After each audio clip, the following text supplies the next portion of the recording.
पूज्य स्वामी राम सुखदास जी आकस्मिक और अकाल मृत्यु के बारे में समझाते हुए कहते हैं, एक आकस्मिक मृत्यु होती है और एक अकाल मृत्यु होती है। दोनों का भेद न जानने के कारण लोग आकस्मिक मृत्यु को भी अकाल मृत्यु कह देते हैं, जबकि वह अकाल मृत्यु होती नहीं। इसलिए दोनों का भेद जानना आवश्यक है। कोई आदमी मरना चाहता नहीं, पर अचानक उसकी मृत्यु हो जाए, अर्थात वह किसी दुर्घटना में मर जाए, मकान से गिर जाए, सांप काटने से मर जाए, नदी में डूबकर मर जाए, बिजली से मर जाए, भूकंप आदि से मर जाए, तो यह आकस्मिक मृत्यु है। कोई आदमी आत्महत्या कर ले, अर्थात मरने की इच्छा से फांसी लगा ले, जहर खा ले, रेल के नीचे आ जाए, छत से कूद जाए, नदी में कूद जाए, अथवा अन्य किसी उपाय से जानबूझकर मर जाए, तो यह उसकी अकाल मृत्यु है। आकस्मिक मृत्यु तो प्रारब्ध के अनुसार आयु पूरी होने पर ही होती है, पर अकाल मृत्यु आयु के रहते हुए ही हो सकती है। अकाल मृत्यु अर्थात आत्महत्या एक नया घोर पाप कर्म है, प्रारब्ध नहीं। जो आत्महत्या करता है उसको एक मनुष्य की हत्या का पाप लगता है, जिसका परलोक में भयंकर दंड भोगना पड़ता है। भगवान ने अपनी प्राप्ति के लिए, अपना उद्धार करने के लिए ही कृपा पूर्वक मनुष्य शरीर दिया है। ऐसे दुर्लभ मनुष्य शरीर को आत्महत्या करके नष्ट कर देना महापाप है, बड़ा भारी पाप है। आत्महत्या करने पर भी कभी कभी मनुष्य बच जाता है, मरता नहीं। इसमें यह कारण रहता है कि उसके जीवन का संबंध किसी दूसरे प्राणी के साथ है। जैसे भविष्य में किसी का बेटा होने वाला हो तो आत्महत्या का प्रयास करने पर भी मरेगा नहीं, क्योंकि आगे होने वाले बेटे का प्रारब्ध उसको मरने नहीं देगा। ऐसे ही दूसरे का प्रारब्ध साथ में जुड़ा हुआ रहता है, तो आत्महत्या चेष्टा करने पर भी वह मरता नहीं। अगर भविष्य में उसके द्वारा कोई विशेष कार्य होने वाला हो अथवा प्रारब्ध का कोई उत्कट भोग, सुख या दुख आने वाला हो, तो आत्महत्या की चेष्टा करने पर भी वह मरेगा नहीं, परंतु उसको एक मनुष्य की हत्या का पाप तो लगेगा ही, और उसका फल दुख भी बड़ा भारी होगा। जैसे किसी ने जज के सामने बंदूक करके गोली चला दी, पर गोली जज को लगी नहीं, तो भी उसकी सजा होती है, क्योंकि उसकी नीयत तो जज को मारने की ही थी। ऐसे ही आत्महत्या की नीयत होने मात्र से पाप लगता है। आत्महत्या करने वाले को मरते समय बड़ा भयंकर कष्ट होता है, और वह मरने से बचना चाहता है कि मैं अब किसी तरह बच जाऊं, पर बचने की संभावना रहती नहीं। उसको बड़ा पश्चाताप होता है कि मैंने बहुत बड़ी गलती की, पर अब क्या हो। इसलिए आत्महत्या की इच्छा करना भी घोर पाप है। कितनी ही बड़ी आफत आ जाए, कितना ही घोर दुख आ जाए, कितना ही अपमान हो जाए, आत्महत्या की इच्छा कभी नहीं करनी चाहिए। पहले किए कर्मों के फल स्वरूप जो दुखदायी परिस्थिति आने वाली है, वह तो आएगी ही, टलेगी नहीं। आत्महत्या करके भी उससे कोई बच नहीं सकता, उल्टे आत्महत्या का एक और नया पाप कर्म और हमें लग जाएगा। परंतु दुखदायी परिस्थिति को सहन कर लेंगे तो पुराने पाप नष्ट होंगे और हम शुद्ध हो जाएंगे। कोई भी परिस्थिति सदा रहने वाली नहीं होती। न सदा सुख रहता है, न सदा दुख रहता है। सूर्य का उदय होने के बाद अस्त होना और अस्त होने के बाद उदय होना प्रकृति का नियम है। अतः दुखदायी परिस्थिति आने पर घबराना नहीं चाहिए। सुखम च दुखम च भवाभवौ च लाभालाभौ मरणं जीवितं च पर्यायतः सर्वम् आप्नुवन्ति तस्माद् धीरो नैव हृष्येन न शौचेत। अर्थात सुख दुख, उत्पत्ति विनाश, लाभ हानि और जीवन मरण, ये समय समय पर क्रम से सबको प्राप्त होते हैं। इसलिए धीर पुरुष इनके लिए न हर्ष करे न शोक करे। नारद पुराण में कहा है, यद भावी तद भवत्येव यद अभाव्यम न तद भवेत इति निश्चित बुद्धि नाम न चिंता बाधते क्वचित। अर्थात जो होने वाला है वह होकर ही रहता है और जो नहीं होने वाला है वह कभी नहीं होता। ऐसा जिनकी बुद्धि में निश्चय होता है उन्हें चिंता कभी नहीं सताती। जब भगवान का चरणामृत लेते हैं तब बोलते हैं, अकाल मृत्युहरणम सर्वव्याधि विनाशनम विष्णोः पादोदकं पीत्वा पुनर्जन्म न विद्यते। अर्थात भगवान विष्णु का चरणामृत अकाल मृत्यु कुबुद्धि का हरण करने वाला है तथा संपूर्ण रोगों का नाश करने वाला है।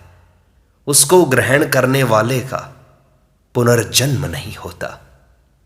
इसलिए सभी को भगवान का चरणामृत लेते रहना चाहिए, जिससे ऐसी आत्महत्या की कुबुद्धि, खोटी बुद्धि पैदा न हो। गंगा जल भगवान विष्णु के ही चरणों का जल है। अतः सभी को अपने घरों में गंगा जल रखना चाहिए और छोटे बड़े सबको सुबह शाम उसका चरणामृत लेना चाहिए।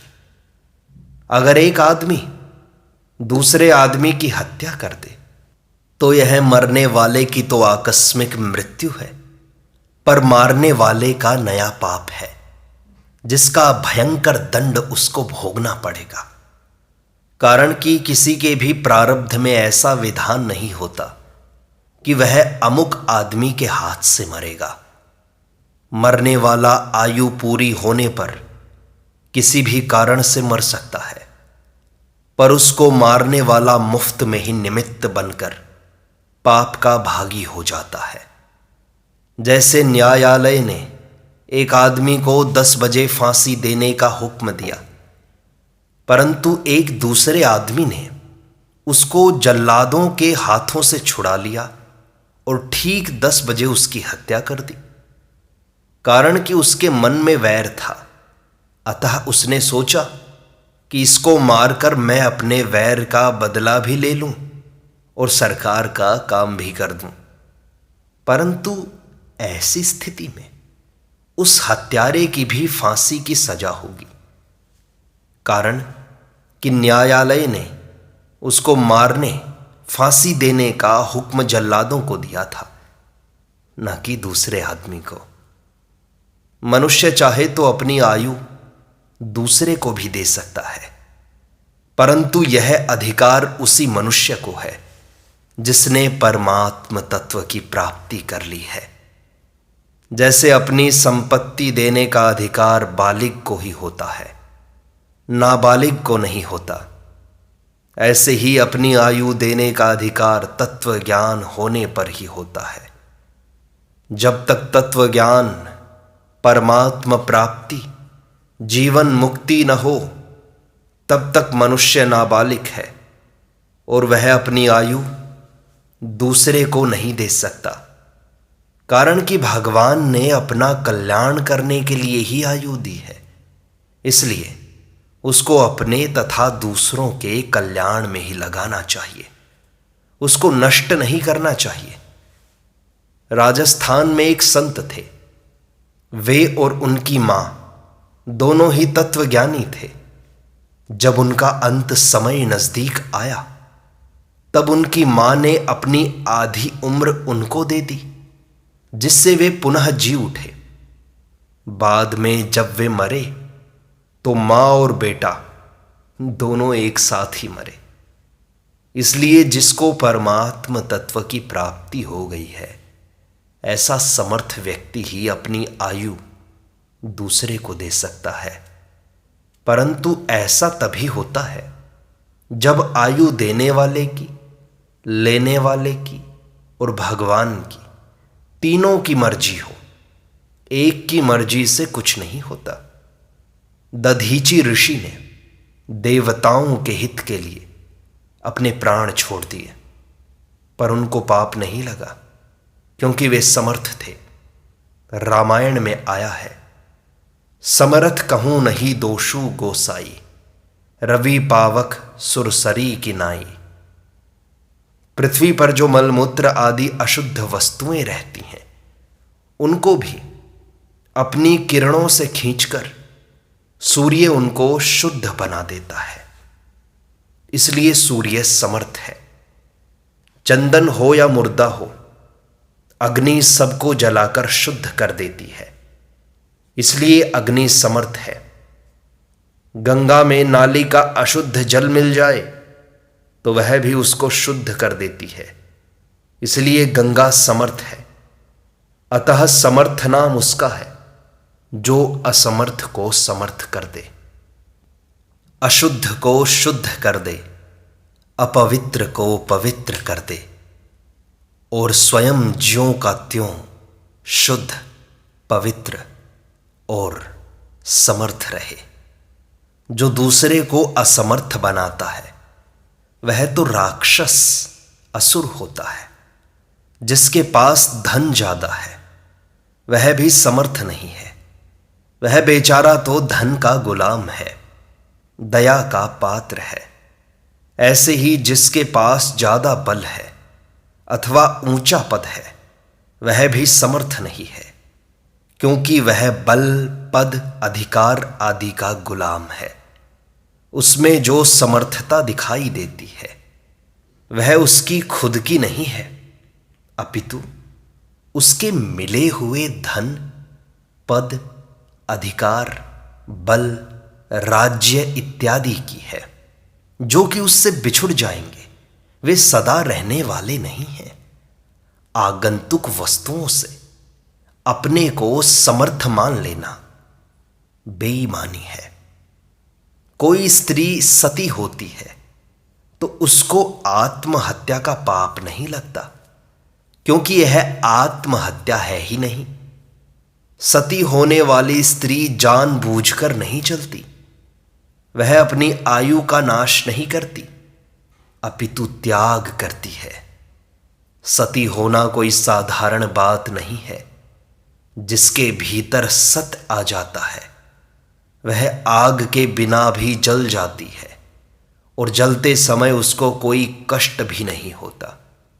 वर्तमान समय की एक सत्य घटना है। हरदोई जिले में इकनोरा गांव है। वहां एक लड़की अपने मामा के घर पर थी। उसका पति मर गया। उस लड़की को जब पति की मृत्यु का समाचार मिला तो उसने मामा से कहा कि मेरे को जल्दी पति के पास पहुंचा दो। मामा ने कहा कि मैं कैसे पहुंचाऊं, शरीर तो अब जल गया होगा। उसने कहा कि मैं सती हो जाऊंगी। मामा ने मना किया तो उसने अपनी उंगली दिए पर रख दी। वह उंगली मोमबत्ती की तरह जलने लगी। वह बोली कि अगर आप मेरे को सती होने से रोकेंगे तो आपका सब घर जल जाएगा। मामा डर गया। उस लड़की ने दीवार पर अपनी जलती हुई उंगली को बुझाया और घर से बाहर निकलकर पीपल के नीचे खड़ी हो गई। उसने लकड़ी मांगी तो किसी ने दी नहीं। उसने सूर्य से प्रार्थना की कि ये मुझे लकड़ी नहीं देते हैं, आप ही कृपा करके मेरे को अग्नि प्रदान करो। ऐसा कहते ही उसके शरीर में अपने आप आग लग गई और वह वहीं जल गई। गांव के लोगों ने यह सब अपनी आंखों से देखा। करपात्री जी महाराज भी वहां गए थे और उन्होंने दीवार पर पड़ी वे काली लकीरें देखी जो जलती हुई अंगुली बुझाने से खिंच गई थी, और पीपल के जले हुए पत्ते भी देखे। गीता प्रेस के कल्याण विभाग से भी एक आदमी वहां गया था और उसने इस घटना को सत्य पाया। उसने वहां के मुसलमानों से पूछा तो उन्होंने भी कहा कि यह सब जो घटना हुई है हमारे सामने घटी है। राजस्थान के दूधौर गांव की एक ठाकुरानी थी। जब उसके पति का शरीर शांत हुआ तो उसको सत चढ़ गया। उस समय अंग्रेजों का शासन था, अतः अंग्रेजों के भय से वहां के लोगों ने कह दिया कि हम सती नहीं होने देंगे। पर उसने स्नान करके श्रृंगार करना शुरू कर दिया। लोगों ने दरवाजा बंद कर दिया। राजपूतों के घरों में दरवाजे भीतर से बंद हुआ करते थे, बाहर से नहीं। इसलिए दोनों किवाड़ों की जो कड़ियां थी उसमें सांकल डाल दी गई और उस सांकल को पकड़कर तथा दरवाजे पर पैर देकर दो आदमी खड़े हो गए। उधर वह अच्छी तरह से श्रृंगार करके आई और भीतर से दरवाजे को झटका दिया तो आदमी सहित वह दरवाजा नीचे आ पड़ा। वह बाहर निकल गई। रास्ते में जितने मंदिर थे उनको नमस्कार करती हुई वह श्मशान भूमि पहुंची। वहां उसके पति का शव जल रहा था। वहां खड़े आदमियों ने उसको आते देखा तो जैसे कबूतर को पकड़ते हैं ऐसे ऊपर से बड़ा कपड़ा डालकर पकड़कर उठा लिया और घर ले आए। घर के भीतर मंदिर में वह 10 दिन तक रही। बाद में उसने मेरे से भागवत सप्ताह कथा सुनी। उस समय मुझे उसने बताया कि 10 दिन तक मेरे पास एक प्रकाश रहा, फिर धीरे धीरे वह प्रकाश ऊपर की ओर चला गया। तात्पर्य है कि सती जानबूझकर नहीं होती। जब उसको सत चढ़ता है तब वह सती होती है। उस समय वह जो बात कह देती है, श्राप या वरदान दे देती है, वह सत्य होता है। अब समय बहुत गिर गया है, इसलिए आजकल के लोग इन बातों को समझते नहीं हैं। अगर किसान से कोई कह दे कि तुम हवाई जहाज बनाओ तो वह कैसे बना देगा? जिस विषय को वह जानता ही नहीं उसको क्या वह बता देगा? इसी तरह जो संसार में रचे पचे हैं वे बेचारे धार्मिक और पारमार्थिक बातों को क्या समझेंगे? माया को मजूर बंदो कहा जाने बंदगी। इस प्रकार सत्संग का यह भाग संपूर्णता को प्राप्त होता है। शेष अगले अंक में।